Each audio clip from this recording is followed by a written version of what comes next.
So we have begun a period of spending time with Jesus and trying to experience what the apostles experienced in their day-to-day life with him.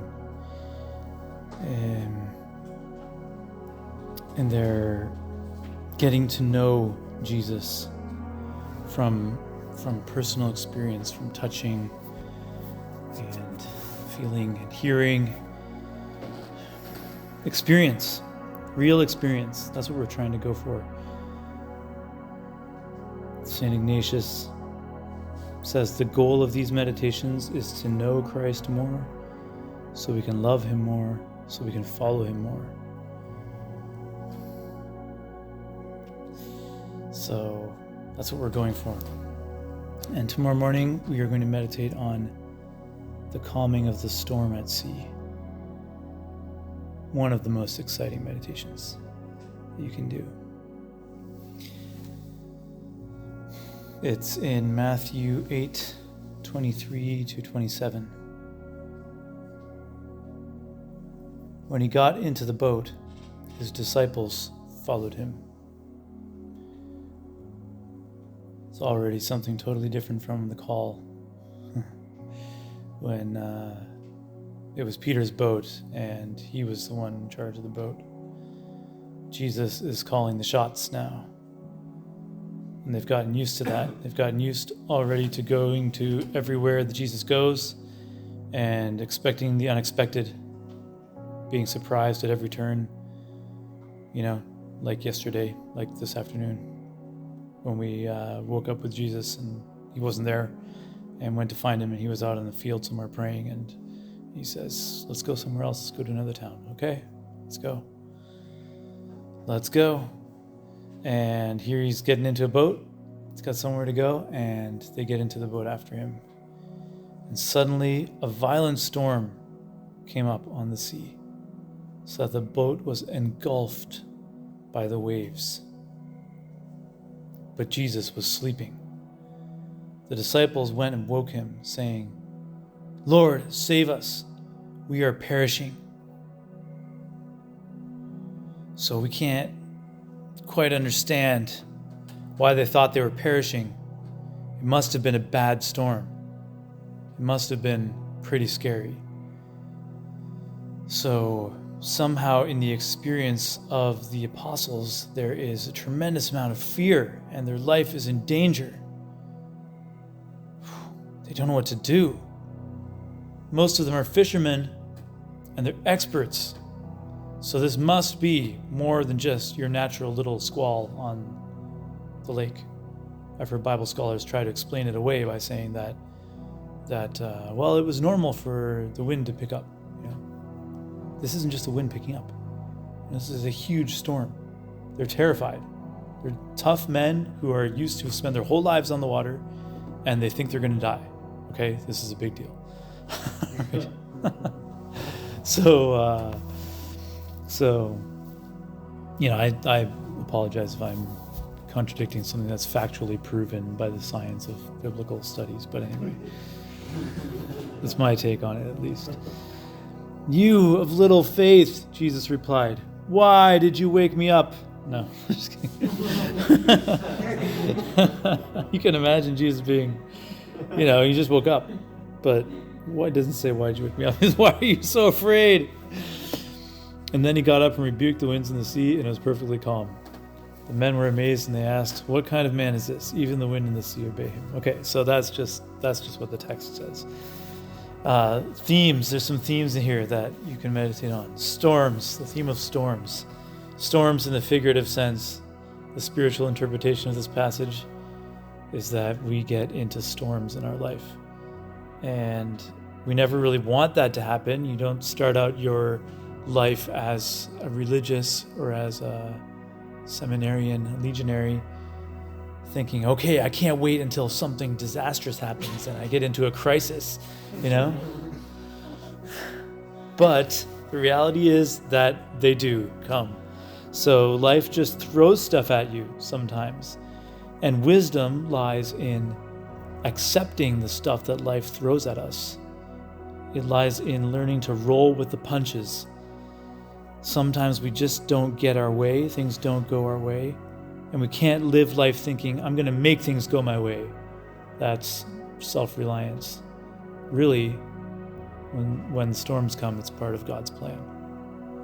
That's my take on this gospel. It's a big storm because it's part of God's plan. Brant Petrie, in his book, A Case for Christ, I think it's called. It's about, it's a kind of apologetic book, and it's about how some people say that that whole quote from C.S. Lewis about liar, lunatic, or Lord, that it's he's trying to argue in favor of that statement. Jesus was either a liar. He said he was God, but he knew he wasn't, and he was lying, or he was a lunatic, and he said he was God, and really he wasn't, or he believed that he was God, and really he wasn't. So that makes him crazy. Or he's Lord. So if he said he was God and he was God, then that makes him the Lord, right? And so this whole book is about defending that argument. Anyways, he makes a really good point of how the Gospels show that Jesus really is God from the Jewish point of view. They're written in a Jewish way, so it's kind of hard to decipher it. But all of the Gospels, not just the Gospel of John, show that Jesus really knew he was God and thought he was God and proclaimed to be God. And one of the ways that the Gospels show that is this, because the whole Old Testament, every time you have storms and weather that's out of control, it's a symbol of something supernatural, right? And the ability to control the elements belongs only to God. There's no other person who has the ability to do a miracle controlling the sun or the sky or the storms or the waves, especially when it comes to the sea, because the sea is also a symbol of the unknown and danger and death. So the storm. Okay, sorry, we're just getting into the themes here. Jesus is asleep. The theme of Jesus being asleep in our tough moments, that's a big theme, and we all know what that's like. When it seems like he should be there and he doesn't show up, he doesn't appear to be there. We have Mother Teresa moments, where you're doing everything right and you're being faithful to him, and what the heck? Why doesn't God help us out here? Why doesn't God provide for me in my moments of greatest difficulty? Well, again, wisdom lies in not being mad at God for that, but rolling with the punches, learning to adapt to what he wants in every moment. His glory is only going to be shown if we let him bring us through storms at times, alone, seemingly alone, right? Obviously, we're never alone. He just appears not to be there. Okay, another theme is faith. Jesus expects them to have a faith which is really quite radical, to have a trust in him. To when everything seems to be going bad and when it seems that they're going to die, he expects them to have absolute faith in him. When they wake him up, he says, Why are you so afraid, you of little faith? Why are you so afraid? He expects them to be trusting. So it's kind of the prerequisite is trust and faith in him. Then there's the theme of fear. We have so many fears that can govern our lives. People nowadays are afraid that we're in the end times. I'm glad to hear chuckling because there's fear out there. There's a lot of fears, all kinds of fears. Fear of another religion taking over our country, or another country taking over our country, like China. Could happen. It's likely to happen. Something like that. It's likely to happen someday in our lifetime.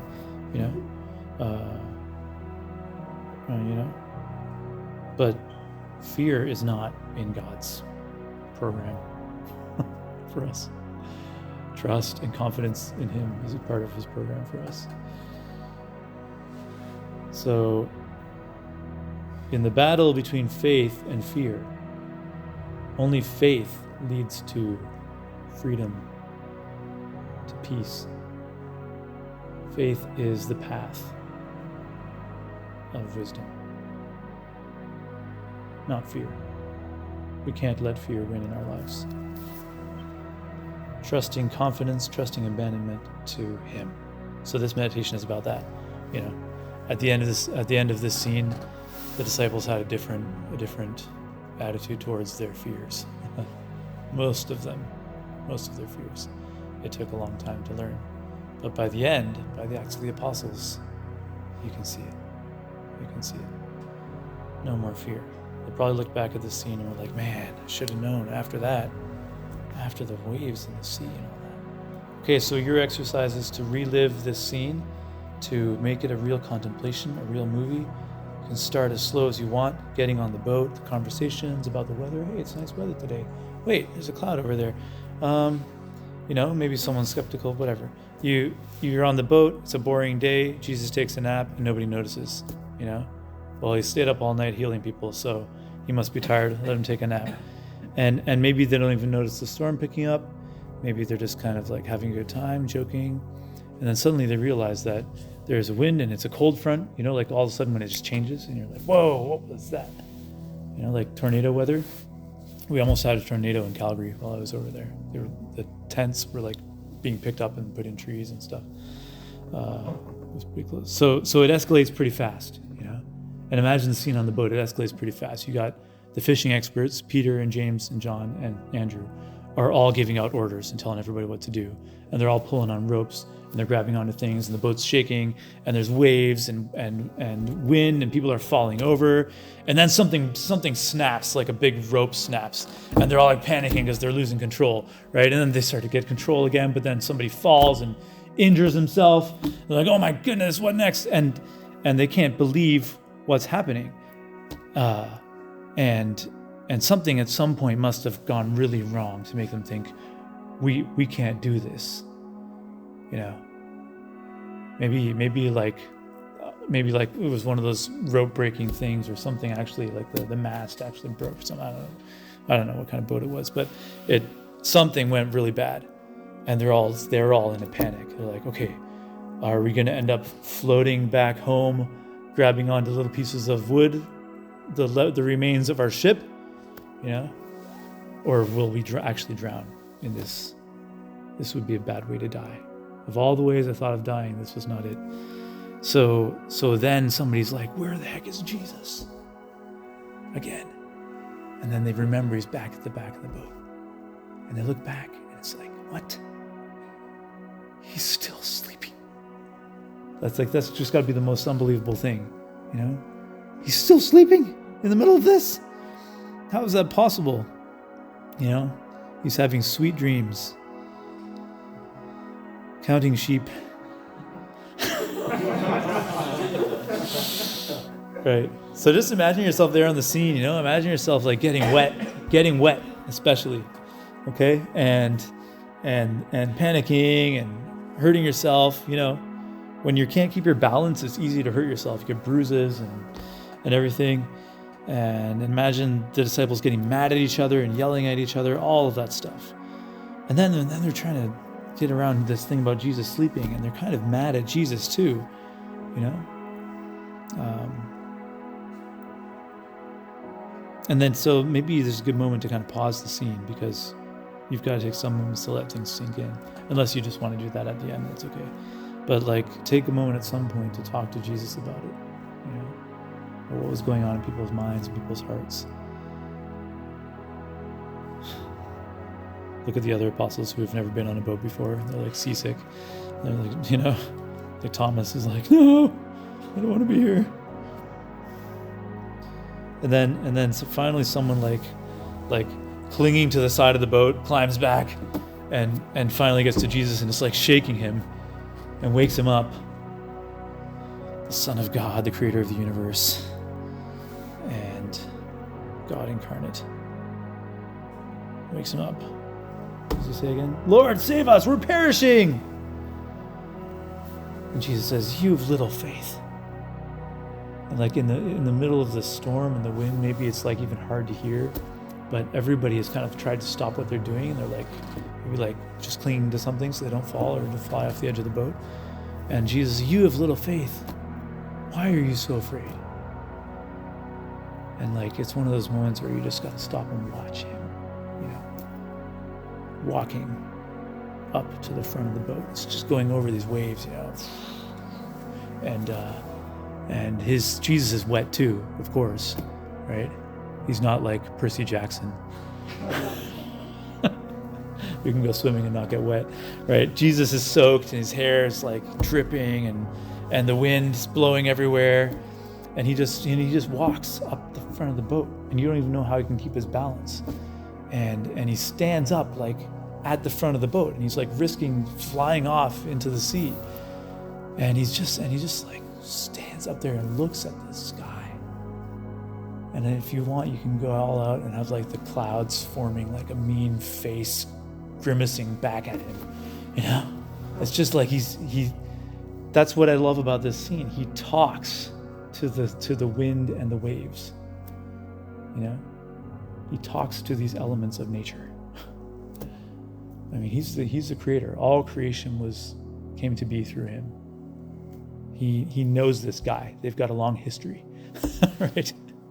It's like, I made you. Remember? Yes, you little pipsqueak. You little annoying clouds. I don't think it was like that though, because Jesus knew what the whole plan was, right? And you just hear him just holler, "Be still!" And you're like echoing through the storm. And then the boat's like up on the top of a wave and just goes, splashes, and everything's still. The clouds part, birds are chirping.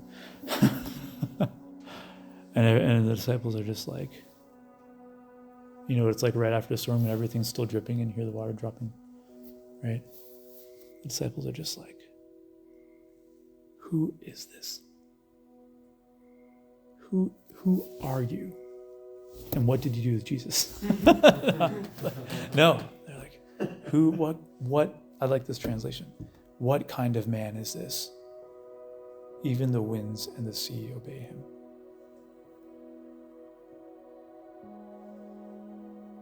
I love doing the St. Ignatius thing at this point, where you take time to adore him. You take time to fall on your knees before him. You're like, Lord, I'm sorry, I was stupid for being afraid. I was stupid for being afraid.